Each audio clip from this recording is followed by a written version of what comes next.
Welcome to the conservatory at Friar Park. Thank you so much. This was built in 1895, and as the sun goes down, there's the garden. This is the kitchen garden here, and where we grow all of our vegetables and fruit, and we have some little greenhouses here, all very handy when you end up locked down by a government. True. For a long period of time. This is a very handy place to be. What kind of vegetables do you grow? All kinds, and enough for us to, be self-sustained in here, and obviously hope to plan to this. This place was a school before my father bought it, and it was a school, a convent Catholic girls' school, and the Salesian Sisters of St. John Bosco, who lived here, and had some very famous young girls who grew up to be very famous women, such as Jane Birkin, who went to school here. Oh, wow. And as a little girl running around, there was a Jane Birkin here, and probably the last class of people who were educated here, and the daughters of Ian and Peter Fleming. They are friends of ours from around the village, and they went to school here. There's a lot. I believe there's a lot of people who I missed out, but those are just some of the kids that went to school here. I know you're someone highly conscious, very spiritual. How did you discover that? What made you tune into that part of yourself, which I believe you also bring to life through your music and everything else you do? So thank you. Can you walk us through that journey? Well, I was born, and the first place I came was here. I'm an only child, and my father was, during the 80s, and I was born in the late 70s. During that time and all the way through the 90s, this was a very private recording studio. So we had like a lot of really incredible musicians have done some of the greatest work here. And, say, for example, Ravi Shankar and the Shankar family and friends, his orchestra, those records were recorded here. The Traveling Wilburys, so a lot of the time when you're an only child, you tend to hang out with the adults because there's no one else to play with. No, I can relate. Yeah, so you know what I'm saying. So there was a lot of like Bob Dylan, Tom Petty, Jeff Lynne, and these are people that they're incredible, but it was really my father that was the one that had the deep connection. My parents were both meditators before they met each other. My mum started running Dark Horse Records for my father before they met, and that's how they met. And after that, now I run Dark Horse, which is 45 years later. But my mother and father were both disciples of Paramahansa Yogananda, and that lineage of Kriya Yoga or Kriya Yogis. The Mahavatar Babaji, Lahiri Mahasai, Swami Sri Yukteswar Giri, and Paramahansa Yogananda, and then all the way down to the last in that lineage, which was Faye Wright. I believe it's Faye Wright, but she was known as Sri Dayamata. So I had the privilege of meeting many times in my life, and she was Yogananda's disciple. That lineage of Kriya Yoga, which is sort of yoga meditation, it's not like a physical yoga so much as more of an inward practice. That was the goal, from when I can remember anything. And I remember being a kid and seeing where I used to live in one part of the house, there's a long corridor, and at the end of the corridor there was a big picture of Mahavatar Babaji, and it used to terrify me. It was terrifying because he had this upwards gaze and he was shirtless in a meditation. It's There's no pictures of him, obviously, in real life. It was an artist's rendition of him. But I remember always being terrified of the picture. And then when I became old enough to understand what kind of a level of being this was, it all made sense. It was like, oh, okay. So when I was growing up, it was very normal to hear stories around the house of yogis with incredible superhuman powers, you know, the locational abilities, yogis who could astrally project, fly, who could refrain from being photographed by absorbing the light. Wow. You know, they were masters of like the 8 rings. You know, they've gone through the next level of consciousness. You know, so some of them, I guess, would be known as the yogis of the Himalayas, or like the sages of the fire mist. These are all the legendary names that have been given to them. So growing up, it was like those were the stories that were told in my house about the great Mahavatar Babaji, or about Lahiri Mahasai and how he worked as a railway worker until he was 40, and then one day discovered that he had been this great yogi in his past life and became one of the most high-level enlightened beings on earth. But to get to 40 and be working for the railroad and not remember, you know, this is the condition that we live in, which is this detachment, this amnesia, you know, that we have. And then, you know, hearing about Yogananda, who retained his memory at birth from his previous life. And so that was all really normal in my house. And then I went to like a Montessori school, and then I went to a semi-military school where we were, you know, Church of England. We would go to chapel in the morning, and it was all, I mean, I loved being in the church, and I loved, I wasn't so mad on the hymns, but it all felt a little bit Monty Python, meaning of life. You know, oh God, you are so big. We are so very, very tiny. You know, and it seemed a little bit like this. And the headmaster would always be sat up on where God is, you know, like very high up. It just seemed a little bit like hard to relate. Like we were being asked to go through this organization to have our own experience. And I think that's the thing. It's like you cannot have knowledge of anything unless you have knowledge of yourself, right? So first you have to have knowledge of yourself. You have to know the depths of what your soul or your mind, who you are, and have a sense of self, and have your own perception, you know, experience, your own perception of it. So like there was a great yogi that Swami Vivekananda, who said, you know, if there's a soul, if there's a God, we must, you know, see it. If there's a soul, we must perceive it, or vice versa. Yeah, so better to be an outspoken atheist than a hypocrite. And it's like that. Once you start having your direct perception of God, or whatever it is, the force, whatever you call it, nature is a great one. You know, the universe, people refer to it as. Light.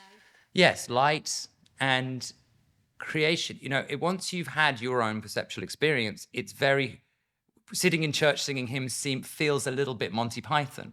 And that's no insult to any religion, because I think that the act of doing pujas or ceremonies, if it's done in the correct way, is very powerful. And obviously that's a way of connecting, whether you're a pagan and you're in the woods making a fire and doing a spell, or whether you're a yogi doing a puja to evoke a certain spirit. And music has also been part of your blood. It's probably your blood, really. But what were the pivotal moments in your, like, growing up or in your adulthood, where you realized this is also the purpose of my life, rather than just like my parents' life? This is what I want to do for a living and how I want to make a change in the world. I studied as a designer for a very long time, and I was quite successful. And that was what I thought I was going to be doing. my father's best friend is an incredible, one of the legends of Formula One, a guy called Professor Gordon Murray, who anyone who's familiar with motor racing, he's kind of a god as a designer. He did all the cars of Ayrton Senna, Alain Prost, and all of these great championship-winning cars. I wanted, when you grow up around someone, you don't want to be your dad. You want to be his cool best friend. Mm-hmm. So he was like my mentor. And then I think before my dad died, we used to always make music, but he was trying to get these last group of songs that some of them were 20 years old, but together as an album. Mm-hmm. And he was very worried about the state of the world, and he wanted to call the album Brainwashed. Mm-hmm. And he was trying to explain basically the problem that we're experiencing right now. Mm-hmm. And the album turned 20 years old 2 days ago, actually. So when we were working on Brainwashed, the plan was always to go to America. I was living in Switzerland with my dad at the time, who was sick. And I'd come back here and, we had a little studio out in the house in Switzerland, and we were just trying to finish stuff up, and we ran out of time. Eventually he was gone. We went to Los Angeles, where he finally passed away. And then the plan was to work with Jeff Lynne, who was his dear friend, a producer, and Jeff to put this thing together digitally, because now linear editing had been invented, Pro Tools had come of age, this is in 2001. Mm-hmm. So taking all the master tapes and putting them on digital and just fixing little bits here and there, and then producing the album. Unfortunately, he didn't get a chance to do that, so I took over as the sort of artist's role, and Jeff was the producer. So because I'd been working with my dad so carefully, I knew what he would want and what he wouldn't want. And he spoke completely through me. Like he left instructions for everything, but whenever there was never a case. And I worked with Jeff for months and months. And then at the end of that year, we did Concert for George, which was just the biggest tribute concert that you could ever imagine, with the most amount of love that you could ever put into one show. And it was at the Albert Hall. And that's the 21st anniversary is coming up next week, or the week after next. So yeah, here we go, 22 years ago when my father passed away this year. And when he left his body, it was obvious that was what I was going to have to do. And I don't think I could do it now, because the energy was with me then. And I went in the studio with Jeff Lynne, and we finished the record, and we brought it out, and it won a Grammy. And it was the most beautiful, bittersweet kind of thing. And then I spent the next 20 years remastering, repackaging his entire catalog, every record, doing deals until last year, where we actually managed to bring all of his catalog from Universal Records to the joint venture company that I now have, which is with BMG, which is Dark Horse, which was my father's original label. So everything came home this year for the first time. Congratulations. Everything with the masters, the publishing, and we are now half of the company. So it was that was 20 years worth of work for me, whilst also trying to have my own music career. And, the thing about it is it's a thankless job, right? So if you make a George Harrison record, if you release it, and if you do a great job, people listen to it and go, yes, that's a great album. I remember that album. Wow, it sounds great. If you don't do a good job, then you're the guy that ruined that album, right? So there's a lot of responsibility, and the same with all the Beatles stuff. And after he left his body, I'm now obviously in control of the quarter of that whole operation, which is, again, historically very important. All of his equipment, everything that needs restoring, So here we are 20 years later, and in that studio that's across the way from here, you can see everything works. It's in the best state that it's ever been in. Even I think when my dad was alive, everything works, and it's all ready to go. It's like having a museum, but everything in the museum is fully functioning, ready to go, So there's just a lot of responsibility. Every guitar has been conditioned, every synthesizer works, every valve on every amp. It's anyone who runs a studio, just even has a small amount of equipment, will understand and this is all the equipment that was played in ridiculous historical situations, So the responsibility fell like well and truly on me. And being a musician, it's like the greatest gift in the entire world. Like I get to play I said it to someone once, it was like, imagine if you were playing a video game and you had the cheat to unlock unlimited cars or unlimited weapons or unlimited whatever it was in the video game, the cheat code. I feel like I have the cheat code for unlimited guitars or unlimited equipment. Anything that I've ever wanted has been in that storage room already bought by my dad. So it's like, it found me, you know what I mean? Like someone needed to be the steward of that. And that person had to also be a musician. And so that role fell to me. I was actually going to ask you about the responsibility, and many next gen, so to speak, see it as a burden. You mentioned like growing up, you wanted to be like, your father's cool friend. And then you just also mentioned there's so much responsibility with it. This is historically also so monumental. And one of the things I believe I really admire about you is that some individuals with a really huge shadow or blessing of parents who have done tremendous work kind of cripple under the pressure. Do you think that your upbringing with the spirituality and your purpose for music has actually made you take this as a blessing, as you said, as a video game with all the tools? 100%. I mean, it's. I'm not saying it hasn't hurt me, Even last week, just watching the Beatles back at #1, it's like seeing that constant thing there your whole life. I released a record the same week, and this gets buried in the feed. How do you deal with that emotionally? You just, it's the Beatles and the Wilbury. It's if my dad was anyone else, I don't know if I'd deal with it so well. I don't know if I would bother. But he was my best friend, and he was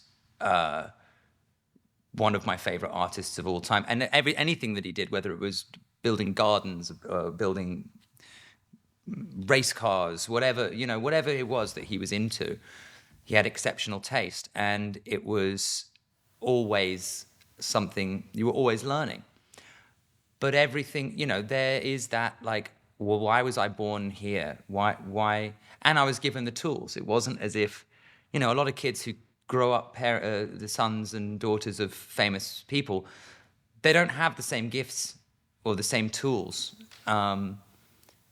Or then maybe they're not, they don't learn how to develop them. Whereas being around my dad was like having, it's like having Obi-Wan Kenobi standing next to you the whole time. It was constantly challenging because you were being reminded of this like great spiritual purpose that you had. You have to make it. Like the point is, you have to get to self-realization. You can't put it off. You don't want to have to.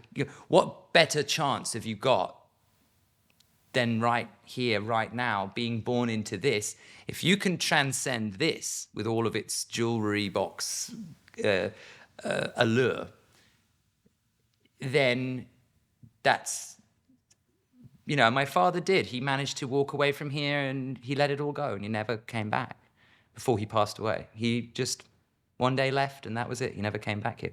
Just in the same way when he first came here, he walked in the door and then they slept in the hall in a sleeping bag and never went back to his previous house. So that non-attachment was very, slammed into my head. And I'm, very attached to this place. But I think the way my attachment is that I see the potential, how much work has gone into it and my father's legacy. And it's like, well, you want to honor it wouldn't take much more. I mean, it would take a lifetime's worth of work. And this is what I always say. It's like my father did a lifetime's worth of work, which left 20 people's lifetimes worth of work.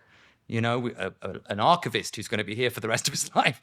There's a designer who's going to be here. There's a person who needs to remaster all the records. A person to manage that. A person to look after the house, to do the, it's more than 20 people's life's work, what he left for us. And it's kind of, that falls on me. And it's an honor to do that, because it was such a cool thing, for want of a better word. So, what would you say are your biggest passions right now and going forward you would like to fulfill in your lifetime? Well, design was something that I always gravitated towards, and I was very good at it at school, and I studied it for all the way through university. But now I get to, every time we have a project, it starts with me sitting down with a pen and paper and going, okay, what does this record look like? Or what does this new building look like? For example, I'm building right here now, I'm building a creative center that is sort of, for me, to have a separate building that's just focused on the collection of, whether it's instruments or it's more like a place for the souls to go. So we're building a show kitchen, we're building a rehearsal space, we're building a living space, a place that's like a gallery, we can display things. Because there's so much art that's come out of this place that we don't have anywhere to show it. It's an old house, we need now our own gallery kind of, and our own creative center. So I'm building a gigantic barn. And that's, again, during the lockdowns, I was living in here, in this room, actually, just next door. And I was sitting here going, right, we might be here for some time. What do we need? Well, it would be great if we had our own Soho house without any of the people, just as a place to, when people come in from different countries to work, a place where they have a place to stay, a place where they have a place to, like a clubhouse where they can meet. And it was a goal of my dad's, for example, he really desired to have like a clubhouse. And so, little things like that. Okay, that will be my contribution to the campus, will be this huge building now. But I drew the thing myself. And it's very different than repairing an old house, to design a new space, to think, okay, what's the next 50 years? What are we going to need to do in the next 50 years? It's like, well, blue sky, you can draw anything. And here we are 3 years later, and we're halfway through building it right now. So at some point, you'll have to come back and we'll do the interview in there again, and you'll see what this entails. It's a lot of patience. For anyone who is thinking about becoming a musician, questions whether they should leave their ordinary job to explore that real passion, or for anybody who wants to tap more into their creativity, which I believe we all have, but we've been structured to think differently in a way, what would be your guidance to uncover that and to tap into this world? Well, I think now it's definitely, since I've grown up, it's so much easier. I see people making records in their bedrooms on laptops that go straight onto Spotify and stand with the best of records. You can do it yourself now. Most musicians are forced to not quit their day job anyway, because there's not much money in music. But if you want to get into it, the best thing to do is to do as much of it as you can. Carve out a period of the day where you can write, be around. And this is that expression where it's like, show me your 5 friends and I'll show me your 5 closest friends and I'll show you your future. It's like, I got the gift of being around a lot of great musicians growing up. And kids are sponges, when they're young, you just absorb what you see. So I was so blessed in that position and so privileged to be given such an exposure to such amazing musicians. Be around, if there's a music school, if you can join a music club, if there's a bunch of people who have a garage and want to just get in and play loud guitars, go join them, join their band, start a band. Even if you suck, it's fun, And the very small percentage of people that end up becoming successful musicians from that little garage band, that's very small. That's like saying, I can paint, I'm going to become a great master. Mm-hmm. But there's so much music out there to be enjoyed, and it's such a tool for learning that, yeah, you know, you have to be in a certain position where you can actually have the time to do that. But if you're supposed to be that person, then you will, you know, you just have to really, really, it's just the same as anything. You have to work really hard.